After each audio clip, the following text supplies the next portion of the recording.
Welcome class. मेरा नाम भूपेंद्र है। आज हम बात करेंगे कर्नाटिक वॉर की।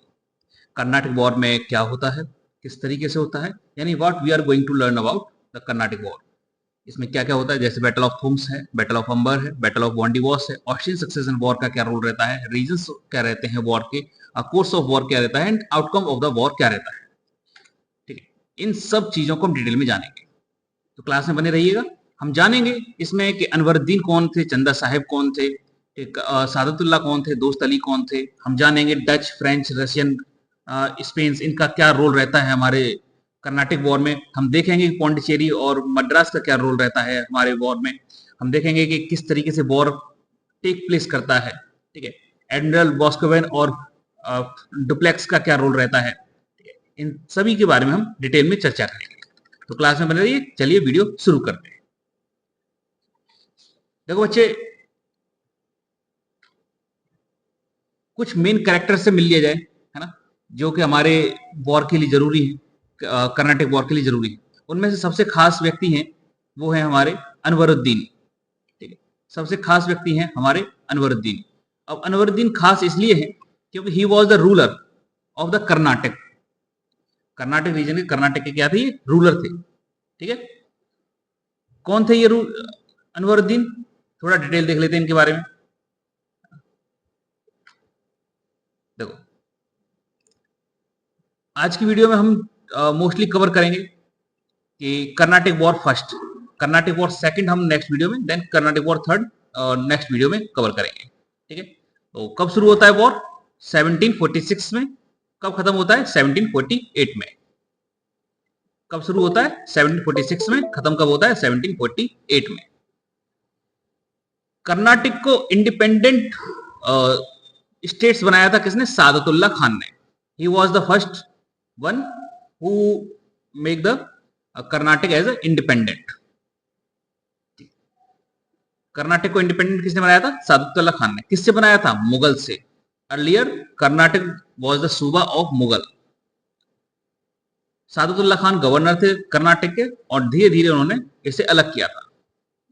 सादतुल्ला खान के बाद नेक्स्ट जो रूलर बनते हैं दोस्त अली। ठीक है, नेक्स्ट रूलर कौन बनते हैं? Dost Ali. He was the nephew of Saadatullah Khan.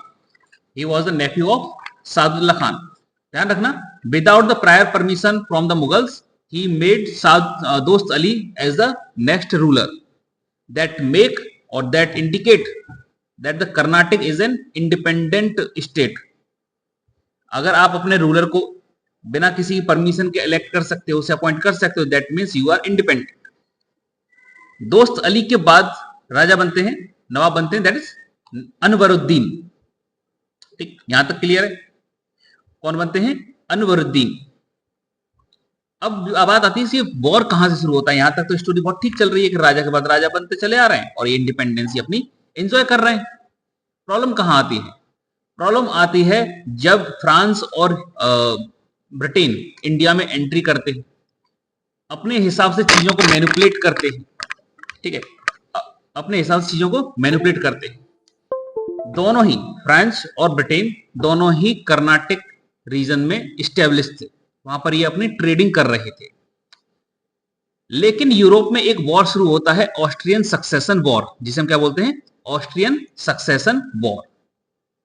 अब ये खास है, खास इसलिए है बच्चे ऑस्ट्रियन सक्सेशन वॉर क्योंकि ऑस्ट्रिया में भी एक सक्सेशन बोल सकते हो, राजा बनने की होड़ एक तरीके से। ठीक है, सिविल वॉर चल रहा था। अच्छा, ऑस्ट्रिया में सिविल वॉर चल रहा है, उससे रशिया, सॉरी, उससे ब्रिटेन और फ्रांस का क्या लेना देना है? तो बच्चे लेना देना ये है, बच्चे लेना देना ये है कि ऑस्ट्रिया उस समय कंट्रोल करता था इटली को। ऑस्ट्रिया उस समय कंट्रोल करता था इटली को।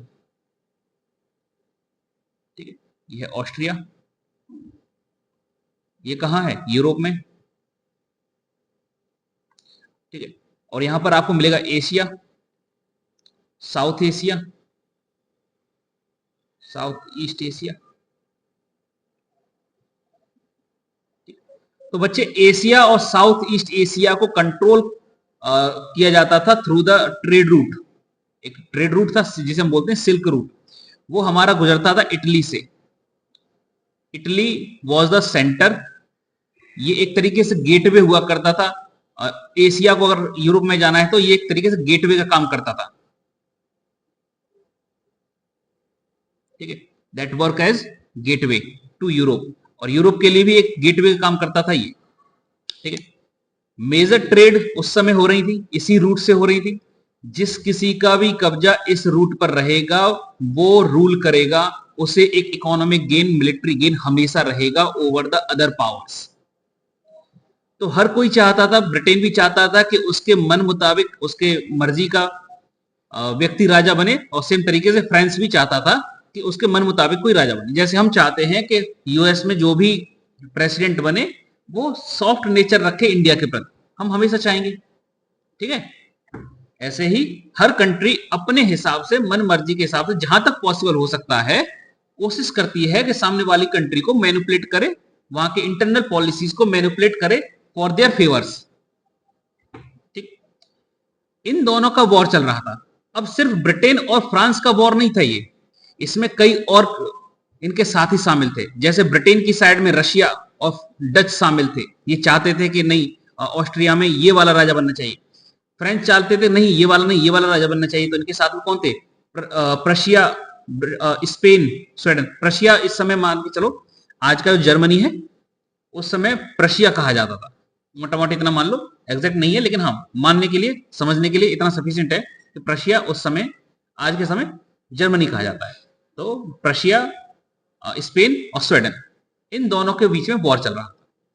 अब ध्यान रखना, British forces, British trading company और फ्रेंच फोर्सेस और फ्रेंच ट्रेडिंग कंपनी दोनों ही इंडिया में स्टेशन थी।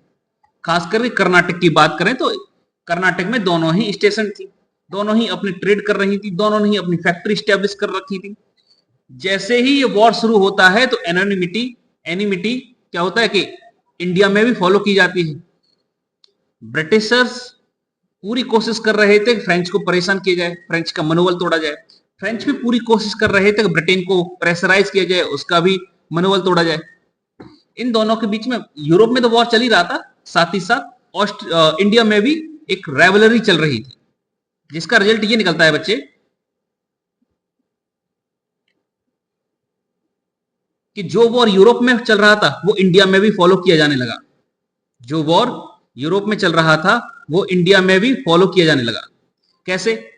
ब्रिटिशर्स ने सबसे पहला कदम उठाया, फ्रेंच के एक शिप था जो कि इंडियन गुड्स को लेकर जा रहा था यूरोप, इसको सीज कर लिया, इसको अटैक करके इनके शिप्स को सीज करना शुरू कर दिया और कई सारे शिप्स को इन्होंने सीज कर लिया। तो एक तरीके से आप ये मान के चलिए कि अब प्रॉपर वॉर शुरू हो चुका है, ठीक, बिटवीन फ्रांस एंड ब्रिटेन। बदले में क्या किया? मद्रास एक जगह है, मद्रास में आपको दिखा देता हूं कहां है ये। ठीक है, ये एरिया है मद्रास का, ठीक, ये है मद्रास। यहां पर स्टेशन थे ब्रिटिशर्स, तो यहां पर ब्रिटिशर्स का बेसिकली कब्जा था। फ्रेंच क्या करता है? मद्रास पर अटैक करता है और मद्रास को अपने कब्जे में ले लेता है। अब आप सोचो कि फ्रेंच का जो शिप था, उस शिप का मालिक कौन था? फ्रांस था, जिसे ब्रिटेन ने कब्जे में ले लिया, तो कोई दिक्कत नहीं है। लेकिन मद्रास का मालिक कौन है? मद्रास का मालिक है अनवरुद्दीन। कौन है? अनवरुद्दीन, नवाब ऑफ कर्नाटक। क्योंकि it's a place, it's not a object. ये कोई ऑब्जेक्ट नहीं है जिसका मालिक फ्रांस है या ब्रिटेन है, ये एक जगह है जिसका मालिक कौन है? अनवरुद्दीन, नवाब ऑफ कर्नाटक। तो ब्रिटिशर्स गए शिकायत करने के, देखो यार तुम कैसे नवाब हो, तुम्हारे होते हुए कोई और व्यक्ति तुम्हारी जगह पे कब्जा कर रहा है। ठीक है, ये है अनवरुद्दीन। अनवरुद्दीन ने बोला यार बात तो सही है यार, इस जगह का मालिक तो मैं हूं, कोई और कब्जा कैसे कर सकता है बिना मुझसे पूछे? अनवरुद्दीन ने बोला फ्रेंच से, भाई ये क्या कर रहे हो, इसको बंद करो तुरंत। फ्रेंच ने बोला कि देखो सर ऐसा है कि आप हमें कब्जा करने दो। क्यों कब्जा करने दो? क्यों? अगर हम कब्जा नहीं करेंगे तो ब्रिटिशर्स कब्जा कर लेंगे, और ब्रिटिशर्स कब्जा कर लेंगे तो फिर आपकी जगह चली जाएगी, आप इस पे हुकूमत नहीं कर पाएंगे, आप इस पे रूल नहीं कर पाएंगे, और हमें कब्जा करने दो, हम कब्जा कर कर ये जो मद्रास है आपको हैंड ओवर कर देंगे। They made the promise to the Anwaruddin. ठीक है, after the seizing of Madras they will hand over to Anwaruddin. ठीक है, लेकिन तो अनवरुद्दीन भी खुश हो गया कि चलो ठीक है भाई, मेरे तुम ब्रिटिशर से छुड़ाकर मुझे दे दोगे तो ठीक है, कब्जा कर लो। अनवरुद्दीन बड़ा खुश कि चलो हमें लड़ना भी नहीं पड़ रहा है, हमें कुछ करना भी नहीं पड़ रहा है और ये हमें मिल जाएगा, ठीक है। लेकिन ऐसा हुआ नहीं, दैट वॉज नॉट हैपन। जैसे ही मद्रास पे कब्जा हुआ, अनवरुद्दीन ने बोला कि अब इसे हैंड ओवर कर दो। फ्रेंच ने मना कर दिया कि क्यों कर दें हैंड ओवर, मेहनत हमने की है, मलाई तुम कैसे खाओगे। तो इन्होंने मना कर दिया कि सब नहीं कर पाएंगे तुमको हैंड ओवर। अब अनवरुद्दीन का दिमाग खराब कि भाई अब करें तो करें क्या, एक मद्रास था यार वो भी चला गया, अब हम काय के राजा बचे। तो अनवरुद्दीन ने अपनी आर्मी प्रिपेयर की और under the leadership of Mahfuz Khan, ध्यान रखना, under the leader of Mahfuz Khan, Anwaruddin sent the army. कितनी army? Approximately 10,000 soldiers were sent to attack Madras to defeat French army. अब फ्रांस के पास क्या था बच्चे? फ्रेंच के पास बहुत सोल्जर्स नहीं थे, अप्रोक्सीमेटली 1000 सोल्जर्स, ठीक है, जिनमें 700 इंडियंस थे, 300 फ्रेंच थे, ठीक है, अप्रोक्सीमेटली 1000 सोल्जर्स जिन्हें मद्रास को डिफेंड करना था। लीडर था डुप्लेक्स, ठीक है। वॉर शुरू होता है, जिस वॉर को बोला जाता है battle of Saint Thomas, that war is known as battle of Saint Thomas. Saint Thome का बैटल शुरू हुआ और सरप्राइजिंगली इन 1000 लोगों ने 10,000 की आर्मी को डिफीट कर दिया। आप मानेंगे नहीं, 10,000 लोगों की आर्मी को 1000 लोगों ने डिफीट कर दिया, ठीक है।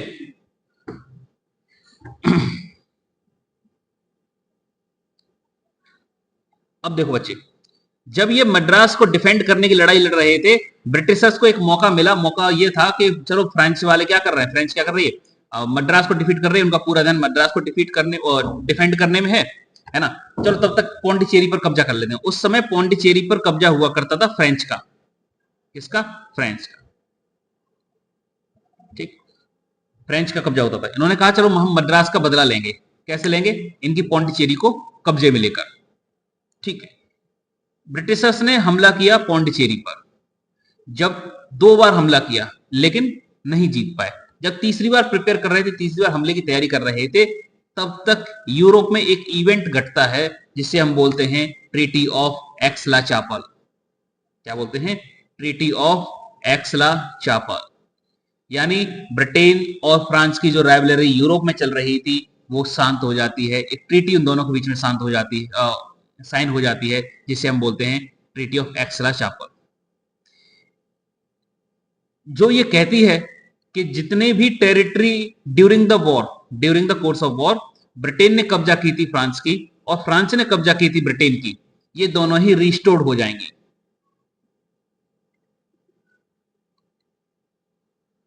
फ्रेंच टेरिटरी वर रिस्टोर्ड।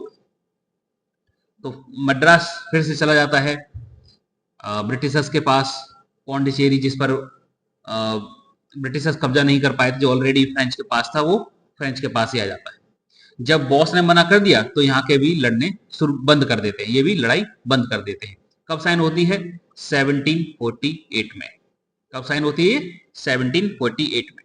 इंडिया में 2 प्रोमिनेंट वॉरियर्स रहे फ्रांस की तरफ से, जोसेफ फ्रांसिस्को डुप्लेक्स। ये काफी फेमस व्यक्ति है, काफी मौजूद व्यक्ति है, इसके बारे में हम डिटेल में बात करेंगे। ब्रिटिश की तरफ से जो पौंडीचेरी पर कब्जा करने जा रहे थे under the leadership of admiral Boscawen, इनके अंतर्गत से कब्जा करने जा रहे थे। तो दैट वाज द आउटकम। अच्छा, एक और आउटकम था। एक तो टेरिटरी रिस्टोर कर दी, दूसरा आउटकम, डुप्लेक को यह पता चल गया कि भले ही इंडियन रूलर के पास कितनी भी बड़ी आर्मी हो, that doesn't matter. If you have the trained army, if you have the disciplined army, if you have the well armored army, then you can defeat any forces. Dupleix found out this thing. Dupleix ने क्या किया? ये समझ में आ गया कि वो जब चाहे तब किसी भी रूलर को हरा सकता है, क्योंकि ये रूलर सिर्फ बड़ी बड़ी संख्या लेकर मैदान में उतरते हैं, लेकिन इनकी आर्मी वेल ट्रेन नहीं है।